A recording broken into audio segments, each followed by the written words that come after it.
Agora a gente muda de assunto. Um motorista que trabalha por aplicativo está há um mês sem trabalhar devido a um acidente causado por um condutor que estava dirigindo bêbado.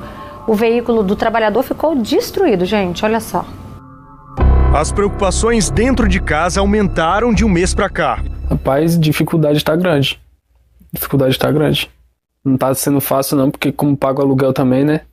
Felizmente, a gente mora em São Paulo, a gente tem que trabalhar, tem que dar um jeito. Tem que comprar leite, fralda, remédio que minha filha, por causa desse tempo de São Paulo, minha filha fica muito doentinha. Vinícius trabalha como motorista de aplicativo. Há um mês, durante uma corrida, foi surpreendido por uma batida frontal e violenta. O acidente aconteceu no Jardim Ângela, zona sul de São Paulo. Segundo testemunhas, o motorista, autor do crime, apresentava sinais de embriaguez e o carro era emprestado. Como se não bastasse, ainda estava com a carteira de habilitação cassada desde 2019. O Vinícius já chamou aqui no local 5 funileiros pelo menos. A maioria não quer nem mexer. O restante já cobrou um valor acima de 10 mil reais. Mais de 10 mil reais. Fora as peças. Fora as peças. Fica inviável pro bolso. Inviável. O carro dele não tinha seguro. Por conta disso, o Vinícius entrou em contato com o motorista responsável pela batida, mas ele se recusou a pagar pelos danos causados. Ele entrou em contato comigo para me falar a situação dele, que tinha acontecido e tudo mais, e que infelizmente não tinha como marcar com prejuízo. Nós também tentamos entrar em contato com um homem por mensagem, mas não tivemos resposta. Enquanto a investigação segue, Vinícius sonha em poder voltar a trabalhar para conseguir organizar as contas de casa. Eu queria só voltar a trabalhar e dar um basta nisso, entendeu? Porque desde quando já aconteceu, já perdi já 10 quilos, entendeu? Já tô assim, muito mal mesmo, porque não é fácil a gente conquistar um bem, né? E depois, por erro dos outros, a gente perdeu o nosso bem, né? Mas e aí? Como é que fica numa situação dessa? Quantas e quantas pessoas já enfrentaram uma história muito parecida ou estão vivendo ainda, né? Aconteceu um acidente e simplesmente a pessoa falou, não tenho dinheiro para pagar. E vai ficar por isso? Vamos fazer o seguinte, a gente vai entrevistar agora um advogado especialista no direito do consumidor, Dr. Sérgio França, e ele vai explicar pra gente o que fazer em situações como essa. Doutor, boa tarde, obrigada pela sua participação com a gente aqui no Fale Espírito Santo. E aí, o que fazer, hein? Boa tarde, Roberta, boa tarde a todos que nos assistem. Infelizmente, essa é uma situação bastante comum, né, no nosso corriqueiro dia a dia, em acidentes de trânsito e que acabam se tornando aí brigas, né, nas quais a pessoa acha que não causou dano e eles ficam brigando entre si. E isso, infelizmente, é muito comum.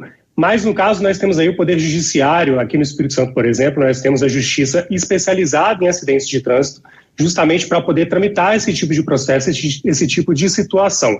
Por quê? O que ocorre muito, e as pessoas não devem cair nunca nessa cilada, é de, bateram os carros ali, ou às vezes no avançado da hora, anota o meu telefone, faz 3 orçamentos que eu vou pagar ali o seu prejuízo. E aí muitas vezes essa pessoa não registra a ocorrência policial junto ao batalhão de polícia de trânsito, né, pela internet, e aí acaba ficando só com a palavra daquele causador do dano ali, depois não consegue mais contato e fica por isso mesmo. Mas o Poder Judiciário brasileiro, a Justiça brasileira, ela resguarda os direitos aí desse causador do dano, até porque está previsto no Código Civil, aquele que causa um dano tem a obrigação de reparar. Então, nesses casos ali, anota a placa, tira fotos, faz filmagens, né, se for possível, né, e registra essa ocorrência aí na polícia, né, no batalhão de trânsito, porque sendo judicializada essa demanda aí no caso da pessoa não querer pagar amigavelmente ali esse prejuízo, o juiz tem uma série de mecanismos que ele pode lançar mão ali para poder obrigar esse devedor, essa pessoa que causou o dano, a efetuar esse pagamento e reparar esses danos que a pessoa sofreu. Né? Por exemplo, se o cara chegar e falar assim, não tenho condições, né? Pode chegar a qual situação, por exemplo? Traz pra gente, né, exatamente um exemplo do que pode ser usado aí num momento como esse. Sim, muitas vezes realmente o causador do dano ele não tem condições de pagar ali à vista, né, ou mesmo naquele valor ali do reparo do veículo automotor.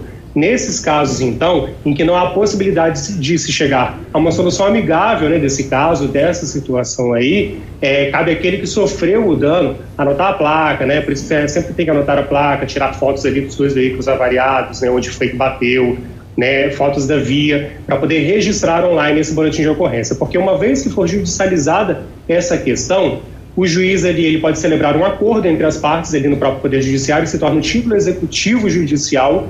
Nesses casos aí, então, a pessoa que sofreu o dano, ela aceita receber esse valor de uma forma parcelada, da forma que seja possível, né, do devedor ali pagar esse prejuízo, ou mesmo se o juiz tiver que dar uma sentença, em caso de impossibilidade de acordo, o juiz dá uma sentença, e caso esse devedor não venha pagar aquilo que foi determinado judicialmente, o juiz pode lançar mão de uma série de ferramentas que ele tem. Por exemplo, o penhora online, ele tem um sistema ligado ao o Banco Central, e que ele pode ali penhorar valores em quaisquer contas correntes existentes do devedor no Brasil, penhorar veículos automotores, ele pode negativar o nome desse devedor, né, junto aos órgãos de restrição ao crédito, protestar o nome em cartório de registro. Então, uma série de mecanismos que a Justiça tem ali, o Poder Judiciário brasileiro tem para poder compelir esse devedor a arcar com esse prejuízo aí que a pessoa veio. Ou seja, nem que seja parcela de R$10, vai arcar, né? Nem Exatamente. Que seja isso, vai pagar. Não tem essa história de, eu não tenho dinheiro, não tenho condições, não vai ficar por isso, né? Agora, até que isso se resolva, a gente está mostrando ali um caso de uma pessoa que está sem trabalhar por conta disso, né? Aí são outros 500, né, doutor Sérgio?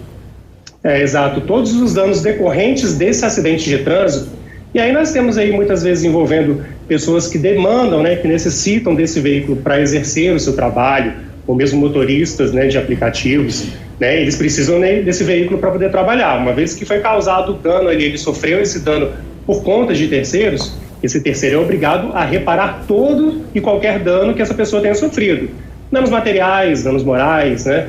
Enfim. Então, nesse caso aí, tudo que a pessoa deixou de ganhar ou tudo que ela perdeu ali, ela tem que ter esse dano integralmente reparado pelo causador do dano. E para isso, então, que se faz necessário aí, entrar muitas vezes na justiça, porque quem causou o dano fica nessa briga aí, não quer, né? Diz que não teve culpa, e aí isso acaba realmente desembocando aí no Poder Judiciário. Perfeito, recado dado, né? Obrigada, doutor Sérgio França, especialista no direito do consumidor, mais uma vez participando com a gente aqui no Fale Espírito Santo, viu? Uma boa tarde. Boa tarde.